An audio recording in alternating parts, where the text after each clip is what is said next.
Scholarship ಕೊಡ್ತೇವೆ. Azim foundation plus higher education department ಇಂದ ಸರ್ಕಾರ ಕೊಡಲಿಕ್ಕೆ ತಯಾರಿ. ಅದರ ಉಪಯೋಗವನ್ನ ನಮ್ಮ ರಾಜ್ಯದ ವಿದ್ಯಾರ್ಥಿಗಳು ತೆಗೆದುಕೊಳ್ಬೇಕು. ಇದಕ್ಕೆ ಯಾವುದೇ ಇನ್ಕಮ್ ಗ್ರೂಪ್ ಇಲ್ಲ, ಇನ್ಕಮ್ ಕ್ರೈಟೀರಿಯಾ ಇಲ್ಲ. Anybody can be take the scholarship, no caste and creed. ಇದೇ ಜಾತಿಯವರಿಗೆ ಕೊಡಬೇಕು, ಇದೇ ಧರ್ಮದವರಿಗೆ ಕೊಡಬೇಕು. There is no restriction at all. Any girl can take this scholarship freely. ಅದಕ್ಕೆ ಅವ್ರು ಅಪ್ಲೈ ಮಾಡಬೇಕು. ಈಗ ಈ ವರ್ಷ ಅಂದ್ರೆ 26-27ನೇ ಶೈಕ್ಷಣಿಕ ವರ್ಷದಲ್ಲಿ ಈಗಾಗಲೇ ವೇರಿಯಸ್ ಡಿಗ್ರಿ ಕಾಲೇಜ್ಗಳಿಗೆ ಮೋರ್ ದ್ಯಾನ್ 33,000 ವಿದ್ಯಾರ್ಥಿಗಳು ಪ್ರವೇಶ ಪಡೆದಿದ್ದಾರೆ. ಇನ್ನೂ ಅಡ್ಮಿಷನ್ ಮಾಡಲಿಕ್ಕೆ ಟೈಮ್ ಇದೆ. There is a time for this. ಅದಕ್ಕೆ ಇನ್ನೂ ಹೆಚ್ಚು ವಿದ್ಯಾರ್ಥಿನಿಯರು ಅಡ್ಮಿಷನ್ ಮಾಡ್ಕೋಬೇಕು. ಮಾಡ್ಕೊಂಡ್ರೆ ನಿಮಗೆ ಸ್ಕಾಲರ್ಶಿಪ್ ಸಿಗುತ್ತೆ around 30,000 rupees, not for 1 year. ಈ ಉದಾಹರಣೆಗೆ degree BCom BSc 3 years degree course ಇದೆ ನಮ್ಮಲ್ಲಿ. So that girl will get 90,000 rupees in 3 years.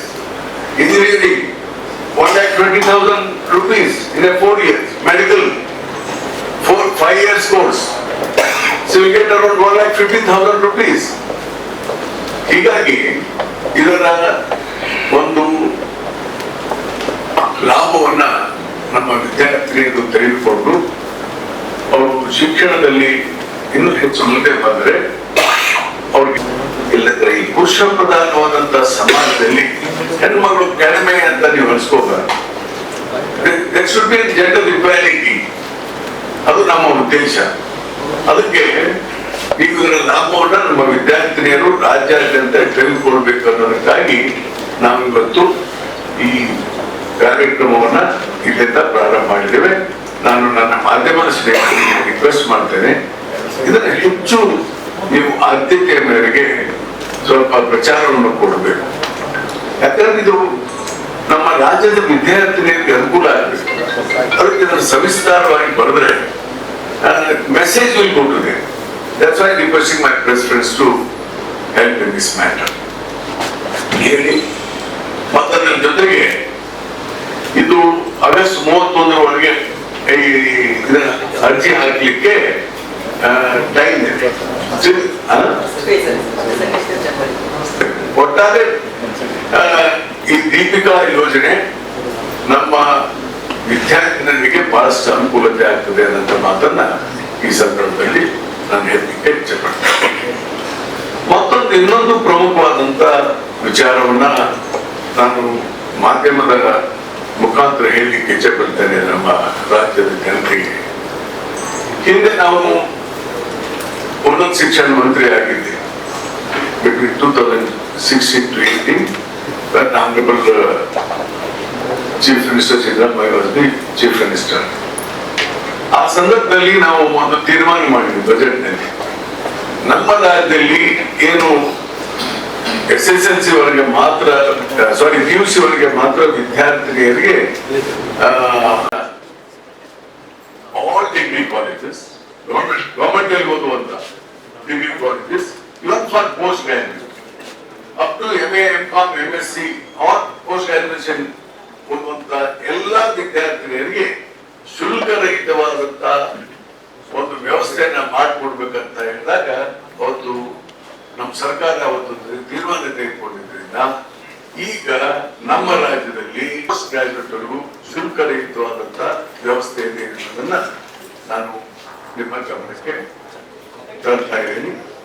ಅದಕ್ಕೆ ಇವತ್ತು ಸ್ಥಿಮಿತವಾಗಿ ಈ ದೀಪಿಕಾ ಯೋಜನೆ ಯಶಸ್ವಿಯಾಗಲಿ, ವಿದ್ಯಾರ್ಥಿನಿಯರ ಅವರ ಭವಿಷ್ಯಕ್ಕೆ ಶಿಕ್ಷಣ ವಿಚಾರಕ್ಕೆ ಅನುಕೂಲತೆ ಆಗಲಿ ಅಂತ ಹೇಳಿ ನಾನು ಹಾರೈಸ್ತೇನೆ.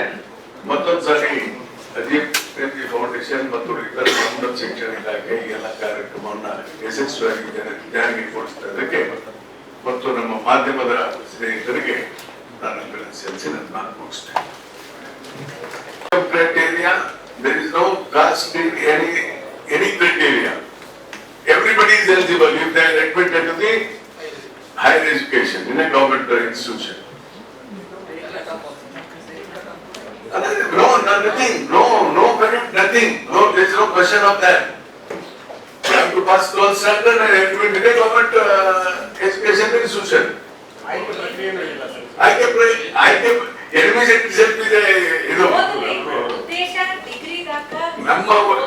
ನಮ್ಮ ಉದ್ದೇಶ ಸ್ವಲ್ಪ ಇದಕ್ಕೆ ಕಾರಣ ಅವರು ಅಟ್ಲೀಸ್ಟ್ ಗ್ರಾಜುಯೇಟ್ ಆದ್ರೆ ಅವ್ರಿಗೆ ಆರ್ಥಿಕವಾಗಿ ಸಬಲೀಕರಣ ಆಗ್ಲಿಕ್ಕೆ ಸಾಧ್ಯತೆ ಆಗ್ತದೆ. ನಾನು ಅದಕ್ಕೆ ಹೇಳಿದ್ದು ಮೊದಲೇ ಜೆಂಡರ್ ಇಕ್ವಾಲಿಟಿ ಬರಬೇಕು. ಆ ದೃಷ್ಟಿಕೋನ ಇಟ್ಕೊಂಡು ಈ ಕಾರ್ಯಕ್ರಮವನ್ನು ಮಾಡಿದ್ದೇವೆ. ಇದನ್ನ ಯಾವುದೇ ಮಾನದಂಡ ಇಲ್ಲ. ಎಷ್ಟು ಜನ ಪದವಿಗೆ ಅಡ್ಮಿಷನ್ ತಗೊಂಡಿದ್ದಾರೆ ಈ ಸಾಲ? ಗವರ್ಮೆಂಟ್ ಡಿಸ್ಟ್ರಿಕ್ಟ್ 33,000 ಇನ್ನೂ ಟೈಮ್ ಇದೆ ಅಲ್ಲ ಅದಕ್ಕೆ. 33,000 ಆಸ್ ಆನ್ ಟುಡೇ ಇನ್ನೂ ಟೈಮ್ ಇದೆ. ನಮ್ಮ ಕಮಿಷನರ್ ಹೇಳ್ತಾರೆ ನಾವು ಸೆಕೆಂಡ್ PU ಬೋರ್ಡ್ ಇಂದ ನಾವು ನಮ್ಮ ಪ್ರಥಮ ದರ್ಜೆ ಕಾಲೇಜುಗಳಲ್ಲಿ ಈಗ ಅಡ್ಮಿಷನ್ ಗವರ್ಮೆಂಟ್ ಏಡೆಡ್ ಪ್ರೈವೇಟ್ ಕಾಲೇಜುಗಳಲ್ಲಿ ಅಡ್ಮಿಷನ್ ತೆಗೆದುಕೊಂಡಿದ್ದಾರೆ. ಈಗ ನಾವು ಈ 33,000 ವಿದ್ಯಾರ್ಥಿನಿಯರಿಗೆ ಅರ್ಜಿಗಳನ್ನ ಹಾಕಿಸೋ ಪ್ರಕ್ರಿಯೆಯನ್ನು ಆಲ್ರೆಡಿ ನಾವು ಚಾಲನೆ ಕೊಟ್ಟಿದ್ದೀವಿ. ನಾನು ಕಳೆದ ವಾರನೇ ಎಲ್ಲಾ ಪ್ರಿನ್ಸಿಪಾಲ್ಗಳು ಏನು 440 ಪ್ರಥಮ ದರ್ಜೆ ಸರ್ಕಾರಿ ಪ್ರಥಮ ದರ್ಜೆ ಕಾಲೇಜು ಮತ್ತೆ 430 ಏಡೆಡ್ ಕಾಲೇಜು ಎಲ್ಲಾ ಪ್ರಿನ್ಸಿಪಾಲ್ ಜೊತೆ ನಾನು ಮೀಟಿಂಗ್ ಮಾಡಿ ಅವ್ರಿಗೆ ಅರ್ಜಿ ಹಾಕಿಸಲಿಕ್ಕೆ ನಾವು ಪ್ರಯತ್ನ ಪಟ್ಟಿದ್ದೀವಿ. ಅಲ್ಲ, ಒಂದು ನಿಮಿಷ ಹೇಳ್ತೀನಿ. ಆ 33,000 ಏನು ವಿದ್ಯಾರ್ಥಿನಿಯರಿಗೆ ನಾವು ನಮ್ಮ ಇಲಾಖೆ ವತಿಯಿಂದ ಈಗ ಆಲ್ರೆಡಿ ಇಂಗ್ಲಿಷ್ ಮತ್ತೆ ಕನ್ನಡದಲ್ಲಿ ಎರಡರೊಳಗೂ ನಾವು ಮೆಸೇಜ್ ಅನ್ನ ಕಳಿಸಿದ್ವಿ. ಆಗಸ್ಟ್ 31ರೊಳಗೆ ಅರ್ಜಿ ಸಲ್ಲಿಸ್ತೀವಿ. ಉಳಿದ ಇನ್ನು 19,000 ಏನು ಗ್ಯಾಪ್ ಇದೆ. ಇನ್ನು ಇವಾಗ ನಮ್ದು CET ಕೌನ್ಸಿಲಿಂಗ್ ಎಲ್ಲ ನಡೀತಾ ಇದೆ. ಬೇರೆ ಇನ್ನು BSc ವೆಟರ್ನರಿ ಅಥವಾ ಫಾರೆಸ್ಟ್ ಫಿಶರೀಸ್ ಅಥವಾ ಮೆಡಿಕಲ್ ಹೋಗೋ ಹೆಣ್ಮಕ್ಳು ಇನ್ನು ಅಲ್ಲಿ ಸಿಗ್ತಾರೆ ನಮ್ಗೆ. ಅದನ್ನ ಆ ಯೂನಿವರ್ಸಿಟಿ ವೈಸ್ ಚಾನ್ಸಲರ್ಗೂ ಆ ಇಲಾಖೆಗಳಿಗೂ ನಾವು ಈಗಾಗಲೇ ನಾವು ಪತ್ರವನ್ನ ಬರ್ತಾ ಇದೀವಿ. ಎಲ್ಲಾ ವಿದ್ಯಾರ್ಥಿನಿಯರಿಗೆ ಕೊಡ್ಬೇಕಂತ ಸರ್ಕಾರ ತೀರ್ಮಾನ ಮಾಡಿದೆ. 37,000 ಅರ್ಜಿಗಳು ಏನಿದೆ ಅವರು ಇತ್ಯರ್ಥ ಮಾಡ್ತಾರೆ. ಅದು ಮೇಲ್ಗಡೆ ಇರೋ ಅರ್ಜಿಗಳಿಗೆ ಕರ್ನಾಟಕ ಸರ್ಕಾರ ಉನ್ನತ ಶಿಕ್ಷಣ ಅದಕ್ಕೆ ಹೇಳಿದ್ರು ಸಹಭಾಗಿತ್ವ ವಿದ್ಯಾರ್ಥಿನಿಯರ ಒಂದು ವಿದ್ಯಾರ್ಥಿ ವೇತನದ ವಿಚಾರವನ್ನ ಚಾಲನೆ ಮಾಡಿದ್ದೇವೆ. ಇಟ್ ಹ್ಯಾವ್ ಟೈಮ್, ಅದಕ್ಕೆ ನೀವೆಲ್ಲ ಮಾಡ್ಕೊಡ್ಬೇಕು. Thank you. ಇವತ್ತು ಫಸ್ಟ್ ನೋಡಿ ನಾನು ಮಂತ್ರಿ ಆಗಿದ್ದು. ಒಂದು ನಿಮಿಷ ಲೆಟ್ ಮಿ ಆನ್ಸರ್ ಪ್ಲೀಸ್. ನೋಡಿ, ನಾನು ಉನ್ನತ ಶಿಕ್ಷಣ ಮಂತ್ರಿಯಾಗಿ ರಾಜ್ಯವನ್ನೇ ಹಾರ್ಡ್ಲಿ 4 days ಆಗಿದ್ದೀನಿ. 17th I took charge. First ನನ್ನ ಡಿಪಾರ್ಟ್ಮೆಂಟ್ ಏನಿದೆ ಅಂತ ತಿಳ್ಕೊಂಡಿದ್ದೀನಿ. ಅವಾಗ followed by assembly session euro my difficulty. ಅದಕ್ಕೆ ಇವತ್ತು ಈಗಾಗಲೇ ಈ ಪ್ರೆಸ್ ಕಾನ್ಫರೆನ್ಸ್ ಮುಗಿದ ತಕ್ಷಣ ರಾಜ್ಯದಲ್ಲಿ ಇರುವಂತಹ ಪಬ್ಲಿಕ್ ಯೂನಿವರ್ಸಿಟೀಸ್ ಅಂದ್ರೆ ಸರ್ಕಾರದ ವತಿಯಿಂದ ಇರುವಂತಹ ಸುಮಾರು 32 ವಿಶ್ವವಿದ್ಯಾಲಯದ ವೈಸ್ ಚಾನ್ಸಲರ್ಗಳ ಸಭೆಯನ್ನ ಮಾಡ್ತಾ ಇದ್ದೀವಿ. ಈಗ ತಕ್ಷಣ ಅದರ ವಿಚಾರವನ್ನು ಅವರಿಂದ ತಿಳ್ಕೊಳ್ತೀನಿ. ನಾನು ಅಡ್ರೆಸ್ ಮಾಡೋದು later. First I want to know from them. ಆಮೇಲೆ ಈ ಸಿಸ್ಟಮ್ ಅಲ್ಲಿ ಇರುವಂತಹ ತೊಂದರೆಗಳು ಏನು ಅಂತ ನನಗೆ ಗೊತ್ತಿದೆ. ಎಲ್ಲ ವಿಚಾರಗಳ ಬಗ್ಗೆ ನಾನು ಸರ್ಕಾರದ ಉದ್ದೇಶ ಏನಿದೆ ಅನ್ನೋದನ್ನ ಅವ್ರಿಗೆ ಹೇಳ್ತೇನೆ. ಅವ್ರ ಡಿಫಿಕಲ್ಟಿ ಏನು ನಾವು ತಿಳ್ಕೊಳ್ಳೋಣ.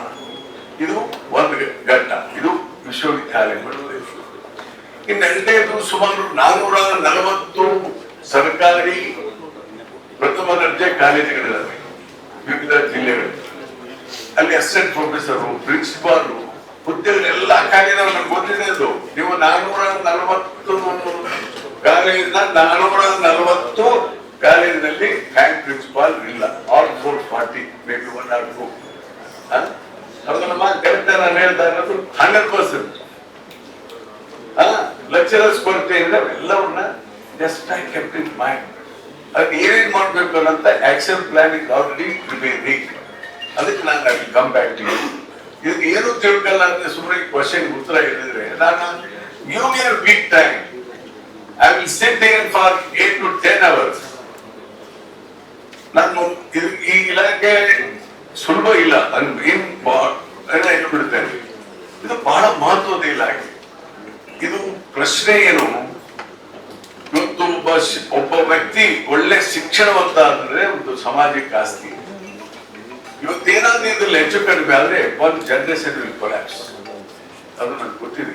ಅದಕ್ಕೆ ಎಲ್ಲಾ ವಿಚಾರವನ್ನ ತಿಳ್ಕೊಂಡೆ ನಾನು ಈ ಕುರ್ಚಿ ಕೂತಿದ್ದೇನೆ. ಇದೇ ಮಾತು ಹೇಳಿದೆ, ನಾನು ಇಲ್ಲಿ ಬಹಳ ಗಟ್ಟಿ ಮನಸ್ಸಿನಿಂದ ತೀರ್ಮಾನ ಮಾಡಿ ಈ ಕುರ್ಚಿ ಕೂತಿದ್ರೆ, ಇಲ್ಲದ್ರೆ ಹೊರಗೆ ಹೋಗ್ತೀನಿ ಅಂತ ಹೇಳಿದೆ. ನನಗೆ ಬರ್ತಾ ಇಲ್ಲ, ನಿಮ್ಗೆ ಒಂದೇ ಶಬ್ದದಲ್ಲಿ ಮುಗಿಸ್ಬಿಟ್ಟಿದ್ದೇನೆ. ಯಾಕಂದ್ರೆ ನನ್ನ ಮನಸ್ಸಿಗೆ ಮೋಸ ಮಾಡ್ಕೊಳ್ಳಿಕ್ಕೆ ನಾನು ತಯಾರಿಲ್ಲ. I have also lot of experience as a legislator, as a member of parliament, as a sovereign post. I know we want to improve the system. ಒಂದು ಕರ್ನಾಟಕವನ್ನ ಒಂದು ವಿಶ್ವ ಮಟ್ಟದಲ್ಲಿ ಒಂದು ಶಿಕ್ಷಣದಲ್ಲಿ, ಉನ್ನತ ಶಿಕ್ಷಣದಲ್ಲಿ ಬರಬೇಕು ಅನ್ನೋಂಥ ವಿಚಾರಗಳು ಬಹಳಷ್ಟಿದ್ದಾವೆ. ಅದಕ್ಕೆ ಇವತ್ತಿನ ಬೇಡ, ಇದಕ್ಕೆಲ್ಲ ಒಂದು ಕಾರ್ಯಕ್ರಮ ಹಾಕೊಂಡಿದ್ದೀನಿ, ಟೈಮ್ ಟೇಬಲ್ ಹಾಕೊಂಡಿದ್ದೀನಿ. ಎಲ್ಲ ಮುಗಿದ ಮೇಲೆ ಕಾಂಪ್ರಹೆನ್ಸಿವ್ ಆಗಿ ನಾನು ಅಡ್ರೆಸ್ ಮಾಡ್ತೇನೆ. I need your press friends ಹೇಳ್ತಿದ್ದೀನಿ, ನಿಮ್ಮ ಕೋಆಪರೇಷನ್ ನ ಕೇಳ್ತೇನೆ. And there are, I know many things how recruitment is going to happen. ಅದೆಲ್ಲ ನಾನು ಲಾಸ್ಟ್ ಟೈಮ್ ಗೊತ್ತಾ ನಿಮ್ಗೆ 2000 ಅಲ್ಲದೆ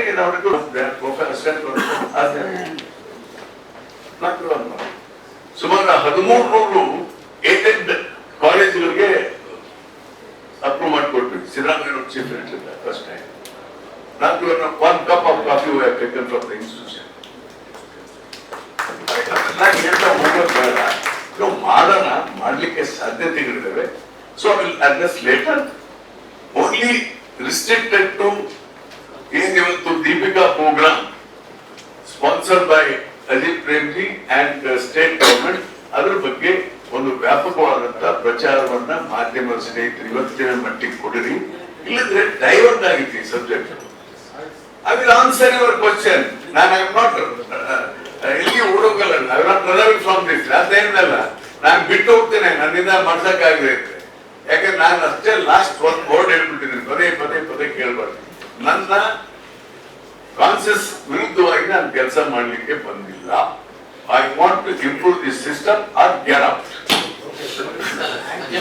ಬಗ್ಗೆ ಸಂಪೂರ್ಣವಾದಂತಹ ಮಾಹಿತಿಯನ್ನ ಅರ್ಚನಾ ಅವರು ಅಜೀಂ ಪ್ರೇಮ್ಜಿ ಫೌಂಡೇಶನ್ ಕಡೆಯಿಂದ ನೀಡಲಿದ್ದಾರೆ.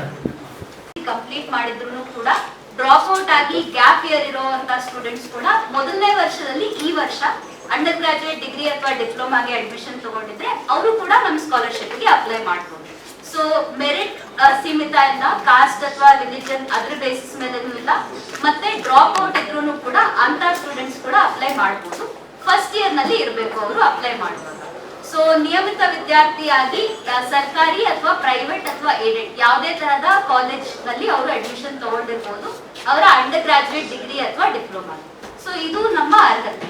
ಕ್ವಿಕ್ ಆಗಿ ಹೇಳ್ಬೇಕು ಅಂದ್ರೆ, ಸೊ ಈ ಸ್ಕಾಲರ್ಶಿಪ್ ಕರ್ನಾಟಕದ ಜೊತೆಗೆ 19 ರಾಜ್ಯಗಳು ಮತ್ತು 2 ಕೇಂದ್ರಾಡಳಿತ ಪ್ರದೇಶಗಳಲ್ಲಿ ಓಪನ್ ಇದೆ ಅಂತ. ಸೊ ಆ ಪಟ್ಟಿನ ನಾವಿಲ್ಲಿ ನಿಮ್ಗೆ ಡಿಸ್ಪ್ಲೇ ಮಾಡಿದ್ದೀವಿ. ಲಾಸ್ಟ್ ಇಯರ್ ನಾವು ಈ ಸ್ಕಾಲರ್ಶಿಪ್ ನ ಮೊದಲನೇ ಸಲ ಕರ್ನಾಟಕದಲ್ಲಿ ಓಪನ್ ಮಾಡಿದ್ದು. ಲಾಸ್ಟ್ ಇಯರ್ ಓಪನ್ ಮಾಡಿದ್ದಾದ್ಮೇಲೆ ಇದುವರೆಗೆ 2025ನೇ ಬ್ಯಾಚ್ ನಲ್ಲಿ ಆಲ್ರೆಡಿ 14,000 ಸ್ಟೂಡೆಂಟ್ಸ್ ಗೆ ಈ ಸ್ಕಾಲರ್ಶಿಪ್ ತಲುಪಿದೆ. More than 14,000. ಇನ್ನು 6,000 ಸ್ಟೂಡೆಂಟ್ಸ್ ಗೆ ಈ ಒಂದು ತಿಂಗಳಲ್ಲಿ ಮತ್ತೆ ಇನ್ನು ಸ್ಕಾಲರ್ಶಿಪ್ ಅವರಿಗೆ ಕ್ರೆಡಿಟ್ ಆಗೋದಿದೆ. ಸೊ ಕರ್ನಾಟಕದಲ್ಲಿ ಅಂತ ನೋಡಿದ್ರೆ ಇನ್ನು 1 ಮಂತ್ ಅಷ್ಟೊತ್ತಿಗೆ 2025 ವರ್ಷಕ್ಕೆ ಓವರ್ 20,000 ಸ್ಟೂಡೆಂಟ್ಸ್ ಗೆ ಆಲ್ರೆಡಿ ಈ ಸ್ಕಾಲರ್ಶಿಪ್ ಸಿಕ್ಕಿದೆ. ಸೊ ಅದೇ ಸ್ಟೂಡೆಂಟ್ಸ್ ಅನ್ನೇ ಮತ್ತೆ ಈ ವರ್ಷಕ್ಕೆ ಅವ್ರ ಸ್ಕಾಲರ್ಶಿಪ್ ನ ರಿನ್ಯೂವಲ್ ನವೀಕರಣ ಮಾಡಿಸ್ಕೊಂಡ್ರೆ ಮತ್ತೆ ಅವರಿಗೆ 2026 ವರ್ಷಕ್ಕೆ 30,000 ಸ್ಕಾಲರ್ಶಿಪ್ ಏನಿದೆ ಅದು ಕ್ರೆಡಿಟ್ ಆಗಿದೆ. ಇದು 10ನೇ ತಾರೀಕು ಆಗಸ್ಟ್ ನಿಂದ 31ನೇ ತಾರೀಕುವರೆಗೆ ಓಪನ್ ಇದೆ. ಇದು ರೌಂಡ್ 1. ಯಾವ್ದಾದ್ರು ಸ್ಟೂಡೆಂಟ್ಸ್ ಗೆ ರೌಂಡ್ 1 ನಲ್ಲಿ ಅಪ್ಲೈ ಮಾಡೋದಕ್ಕೆ ಕಷ್ಟ ಆಯ್ತು, ಮಾಡಕ್ ಆಗಿಲ್ಲ ಅವರಿಗೆ ಅಪ್ಲಿಕೇಶನ್ ನ ಕಂಪ್ಲೀಟ್ ಅನ್ನೋ ಸ್ಟೂಡೆಂಟ್ಸ್ ರೌಂಡ್ 2 ನಲ್ಲಿ ಕೂಡ ಅಪ್ಲೈ ಮಾಡಬಹುದು. ಈ ಅಪ್ಲಿಕೇಶನ್ ಬಿಡೋದು ರೌಂಡ್ 2 ಬಂದು ಜನವರಿ 10 ರಿಂದ 31ನೇ ತಾರೀಕು ಇರುತ್ತೆ ಮುಂದಿನ ವರ್ಷ. ಸೊ ಅದು ಕೂಡ 26-27 ಇದು ಅಪ್ಲಿಕೇಶನ್ ಇಯರ್ಗೆನೆ. ಆದ್ರೆ ಮೊದಲನೇ ರೌಂಡ್ ನ ನಾವು ಆಗಸ್ಟ್ ನಲ್ಲಿ ಮಾಡ್ತಾ ಇದೀವಿ, 2ನೇ ರೌಂಡ್ ನ ಜಾನ್ವರಿ ನಲ್ಲಿ ಮಾಡ್ತೀವಿ. ಸೊ ಎಲ್ಲಾ ಅಪ್ಲಿಕೇಶನ್ಸ್ ನ ಕೂಡ ಸ್ಟೂಡೆಂಟ್ಸ್ ಅಜೀಂ ಪ್ರೇಮ್ಜಿ ಸ್ಕಾಲರ್ಶಿಪ್ ನ ಪೋರ್ಟಲ್ ನ ಮೂಲಕ ಮಾತ್ರ ಅಪ್ಲೈ ಮಾಡಬಹುದು. ಇದೊಂದು ಪಾಯಿಂಟ್ ನ ಎಲ್ಲರೂ ಸ್ವಲ್ಪ ಸ್ಟ್ರೆಸ್ ಮಾಡಿದ್ರೆ ಹೆಲ್ಪ್ ಆಗುತ್ತೆ. ಸ್ಟೂಡೆಂಟ್ಸ್ ಗೆ ಸ್ವಲ್ಪ ಕನ್ಫ್ಯೂಷನ್ ಆಗ್ಬೋದು, ಅಜೀಂ ಪ್ರೇಮ್ಜಿ ಸ್ಕಾಲರ್ಶಿಪ್ ಪೋರ್ಟಲ್ ನಲ್ಲಿ ಹೋಗಿ ಅಪ್ಲೈ ಮಾಡ್ಬೇಕಾ ಅಂತ. ಸೊ ಅಪ್ಲಿಕೇಶನ್ ನ ಆನ್ಲೈನ್ ಈ ಪೋರ್ಟಲ್ ನಲ್ಲಿನೇ ಮಾಡ್ಬೇಕು ಅಂತ ಸ್ವಲ್ಪ ಸ್ಟ್ರೆಸ್ ಮಾಡಿದ್ರೆ ತುಂಬಾ ಹೆಲ್ಪ್ ಆಗುತ್ತೆ. So application process completely free. ಯಾವುದೇ ಹಂತದಲ್ಲಿ ಕೂಡ ಯಾವುದೇ ತರದ ಫೀಸ್ ಇರೋದಿಲ್ಲ. ಸೊ ಆನ್ಲೈನ್ ಅವರು ಯಾವ್ಯಾವ ಡಾಕ್ಯುಮೆಂಟ್ಸ್ ನ ಸಬ್ಮಿಟ್ ಮಾಡಬೇಕು ಅಂತ ಕೂಡ ನಾವು ಪಟ್ಟಿ ಮಾಡಿದ್ದೀವಿ. ತುಂಬಾ ಸಿಂಪಲ್ ಆಗಿರುವಂತ ಎಲ್ಲಾ ಸ್ಟೂಡೆಂಟ್ಸ್ ಹತ್ರನೂ ಇರುವಂತ ಡಾಕ್ಯುಮೆಂಟ್ಸ್ ನ ಅಷ್ಟೇ ನಾವು ಕೇಳ್ತಾ ಇದೀವಿ ಅವರಿಗೆ. ಅವರ ಪಾಸ್ಪೋರ್ಟ್ ಫೋಟೋ, ಆಧಾರ್ ಕಾರ್ಡ್, 10ನೇ ಮತ್ತೆ 12ನೇ ತರಗತಿಯ ಮೂಲ ಅವ್ರದ್ದು ಒರಿಜಿನಲ್ ಮಾರ್ಕ್ ಶೀಟ್ಸ್, ಆಮೇಲೆ ಅವ್ರದ್ದು ಬ್ಯಾಂಕ್ ಪ್ರೂಫ್ ಬಂದು ಹುಡುಗಿಯ ಹೆಸರಿನಲ್ಲಿನೇ ಇರ್ಬೇಕು. ಈ ಸ್ಕಾಲರ್ಶಿಪ್ ಹುಡುಗಿಯರ ಇದು ಓದಿಗೆ ಅಂತ ಹೇಳಿ ಕೊಡ್ತಾ ಇರೋದ್ರಿಂದ ಅವ್ರದೇ ಹೆಸರಲ್ಲಿ ಇರುವಂತ ಬ್ಯಾಂಕ್ ಪ್ರೂಫ್ ನ ಅವ್ರು ಕೊಡ್ಬೇಕು. ಸೊ ಅಪ್ಪ ಅಮ್ಮಂದು ಅಕೌಂಟ್ ಅಥವಾ ಜಾಯಿಂಟ್ ಅಕೌಂಟ್ ಆದ್ರೆ ನಡೆಯೋದಿಲ್ಲ. ಸೊ ಅವ್ರದೇ ಹೆಸರಲ್ಲಿ ಇರುವಂತ ಬ್ಯಾಂಕ್ ಅಕೌಂಟ್ ಪ್ರೂಫ್ ನ ಅವರು ಕೊಡ್ಬೇಕು. ಲಾಸ್ಟ್ ಡಾಕ್ಯುಮೆಂಟ್ ಬಂದು ಅವರ ಅಡ್ಮಿಷನ್ ಪ್ರೂಫ್, ಅವ್ರ ಕಾಲೇಜಿನಿಂದ ಸಿಗುವಂತ ಶುಲ್ಕದ ರಶೀದಿ ಅಥವಾ ಬೋನಫೈಡ್ ಸರ್ಟಿಫಿಕೇಟ್, ಈ ಎರಡರಲ್ಲಿ ಯಾವ್ದಾದ್ರು ಒಂದು ಡಾಕ್ಯುಮೆಂಟ್ ನ ಅವ್ರು ಸಬ್ಮಿಟ್ ಮಾಡ್ಬೇಕು. ಎಲ್ಲಾ ಸ್ಟೂಡೆಂಟ್ಸ್ ರಿಕ್ವೈರ್ಮೆಂಟ್ ಏನಂತ ಹೇಳಿದ್ರೆ, ಇದು ಸೆಲೆಕ್ಷನ್ ಪ್ರಾಸೆಸ್ ಅಂತ ಏನೂ ಇಲ್ಲ. ಅವರು ನಮ್ಮ ಅರ್ಹತೆನ ಮೀಟ್ ಮಾಡಿದ್ರು, ಎಲ್ಲಾ ಡಾಕ್ಯುಮೆಂಟ್ಸ್ ಕರೆಕ್ಟ್ ಆಗಿ ಸಬ್ಮಿಟ್ ಮಾಡಿದ್ರು ಅಂದ್ರೆ ಅವರಿಗೆ ಖಂಡಿತವಾಗಿ ಸ್ಕಾಲರ್ಶಿಪ್ ಸಿಗುತ್ತೆ. ಆದ್ರೆ ಹೋದ ವರ್ಷ ಅಂತ ನೋಡಿದ್ರೆ ನಮ್ಮಲ್ಲಿ ಸ್ವಲ್ಪ ರಶ್ ನಲ್ಲಿ ಅಪ್ಲೈ ಮಾಡಿರೋದ್ರಿಂದ ಅರ್ಜಿಯ ಪ್ರಕ್ರಿಯೆನಲ್ಲಿ ಅವ್ರ ಡಾಕ್ಯುಮೆಂಟ್ಸ್ ನ ಸ್ವಲ್ಪ ಮಿಸ್ಟೇಕ್ ಮಾಡಿ ಹಾಕಿದ್ರು. ಈ ವರ್ಷ ನಾವು ರಿಕ್ವೆಸ್ಟ್ ಮಾಡ್ಕೊಳ್ಳೋದು ಏನಂತ ಹೇಳಿದ್ರೆ, ಡಾಕ್ಯುಮೆಂಟ್ ಗೈಡ್ ಲೈನ್ಸ್ ನ ನೀಟಾಗಿ ಓದಿ, ಅಪ್ಲಿಕೇಶನ್ ನ ನೀಟಾಗಿ ಹಾಕಿ, ಆಗ ಎಲ್ಲಾ ಹುಡುಗಿಯರಿಗೂ ಈ ಸ್ಕಾಲರ್ಶಿಪ್ ಬೆನಿಫಿಟ್ಸ್ ನ ಪಡ್ಕೊಳ್ಳುವಂತ ಆಪ್ಷನ್ ಇರುತ್ತೆ ಅಂತ. ಸೊ ಮತ್ತೆ ಕ್ವಿಕ್ ಆಗಿ ಒಂದು ಅಪ್ಲಿಕೇಶನ್ ಪ್ರಾಸೆಸ್ ವಿಡಿಯೋ ಇದೆ. ಅದು ಅಂತ ಹೇಳಿದ್ರೆ ನಮ್ಮ ವಾಟ್ಸ್ಆಪ್ ಹೆಲ್ಪ್ ಲೈನ್ ಇದೆ, Azim Premji scholarship WhatsApp helpline ಅಂತ. ಆ ಹೆಲ್ಪ್ ಲೈನ್ಗೆ ನಿಮ್ದೆಲ್ಲಾ ಪ್ರಶ್ನೆಗಳನ್ನ ಕೂಡ ಕಳಿಸಿ ಅಂತ. ಸೊ ಇದು ಮೆರಿಟ್ ಇಲ್ಲದೆ ಇರೋದು ಅಥವಾ ಇಷ್ಟೇ ಮಾರ್ಕ್ಸ್ ಬಂದವರಿಗೆ ಸಿಗುತ್ತೆ ಅನ್ನೋದು ಯಾವುದೇ ರಿಕ್ವೈರ್ಮೆಂಟ್ ಇಲ್ಲ ಅನ್ನೋದು ಎಲ್ಲರೂ ಅಪ್ಲೈ ಮಾಡ್ಬೋದು ಅಂತ ಮತ್ತೆ ಸ್ಟ್ರೆಸ್ ಮಾಡಿ. ಸೊ ಇಷ್ಟನ್ನ ಶೇರ್ ಮಾಡೋದಕ್ಕೆ ಥ್ಯಾಂಕ್ ಯು ಫಾರ್ ಇಟ್.